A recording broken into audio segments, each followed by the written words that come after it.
Hey YouTube, so today I'm going to be debunking some myths about autism. Whoosh. Why am I finger right in the right place? Oh yes, right there. Autism. So we're going to be debunking some myths. So there are many myths about people with autism that are totally wrong, and if you have not seen one of my other videos, I have something called Asperger's syndrome. It's a form of autism. If you want to know more about that, look at my other video, okay? So I'm assuming if you had not seen my other video, you have clicked it, and now you're back to this video. Okie dokie, let's get started. So, the first myth I'm going to debunk is autism used to be rare, and now it's pretty common. So people still think today that autism is rare, that not many people have it. Well, really, it used to be 1 in 10,000 people would have autism, but now it's actually 1 in 68 people.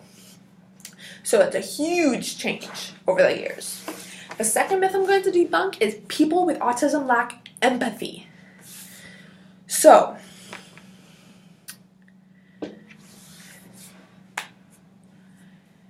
one of the news reports in 1990, they were referring to people on the spectrum, which is the autism spectrum, as cruel or heartless, when really they are not cruel. They are highly concerned with how other people feel and how other people act around them. But they do struggle to make sense of social signals. So the subtle shifts in facial expressions, etc., which I mentioned in my other video, that is what they have trouble with. Not that they don't have an emotion. Not that they're not cruel, they're not heartless. They're just like everyone else. They just have trouble understanding your facial expressions, body language, tone in your voice, things you change. And of course, it is a spectrum. Spectrum meaning it could be worse, it could be better, just depends. Okay, third myth.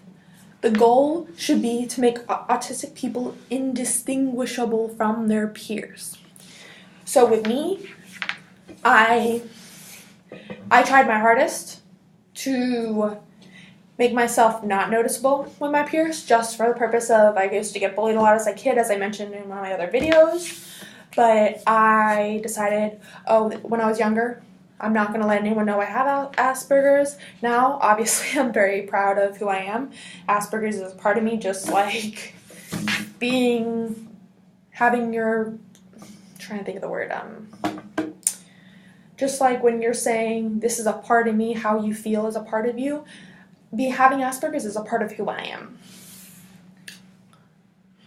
So I wish I would have had the strength and courage when I was younger to say, oh yeah, I have Asperger's, so I have a form of autism. And it should be up to the person, in my opinion. There shouldn't be a goal that doctors and people make to hide or make themselves undistinguishable from their peers. That shouldn't be the goal. Myth number 4. We're just overdiagnosing quirky kids with a trendy disorder.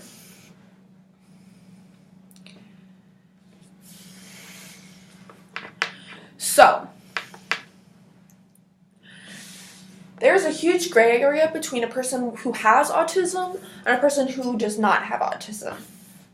Because when it comes to me, I'm on the spectrum, but when I'm in Asperger's, I'm on the higher end of the spectrum, so not many people can notice I have Asperger's, just like I mentioned, unless I tell them, because I'm pretty good at acting like everyone else.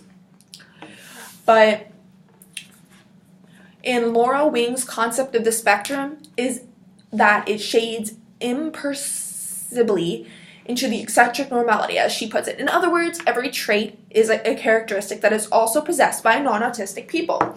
So an example of this is I, as an autistic person, could have a trait that a non-autistic person has, and so certain traits and things that people could diagnose as someone is Asperger's, a non-Asperger people or non-autistic person could have, which would make it hard to diagnose that person if they do or do not have autism or a form of Asperger's, etc.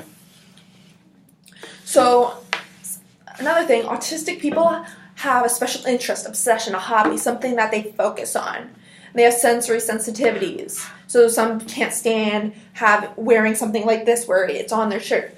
Like, there's certain clothing that I hate wearing. I just don't like the feeling of it. It makes me irritated. I'm just not going to wear something certain types of texture. But compared to some non-autistic people who don't want to wear certain clothing, but they don't get as upset about it, which does make it hard to find where it lies. So there is a huge gray area, as I said before, which is why we cannot say we are overdiagnosing quirky kids with a trendy disorder, because that's very not true. People do get diagnosed. They do have the disorder. It's not just strange kids being diagnosed. Okie dokie. So, and all the myths that I'm debunking are off of a BBC website. I will attach the link below if you want to read more into it. I do not own this information. I'm going to put it in my link below. And something that I went through all their myths, but I'm going to continue on my own that I think people have trouble with is autistic people. What's the word I was going to say?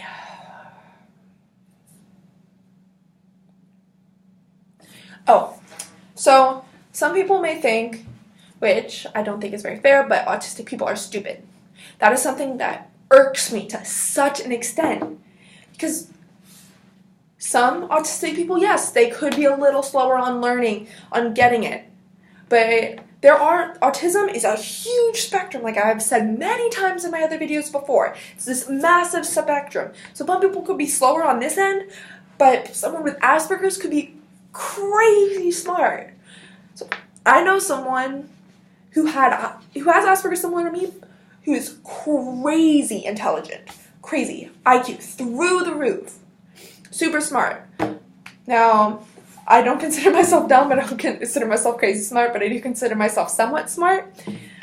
So, like, school has not always been easy for me, but when it comes to exams, but when it comes to homework, etc., it is pretty easy. So when I say don't just look at someone who's autistic and just like look at them like they're weird, that's something you shouldn't do, because get to know them first, because people with autism have like the biggest heart. They just want to be cared about, appreciated, and loved. So if you know someone, go up to them, say hi, because you going up to them, saying hi, asking how they are, even if you don't know them, I can guarantee you it's gonna make their day. So I've gone through all of my myths that I wanted to debunk. If you want me to debunk any other myths that you have looked up, if you decide, oh, this is a really cool topic, I want to see if there's any other myths, and you want me to try and explain that to you, comment below, subscribe if you like this video, big thumbs up, and bye-bye.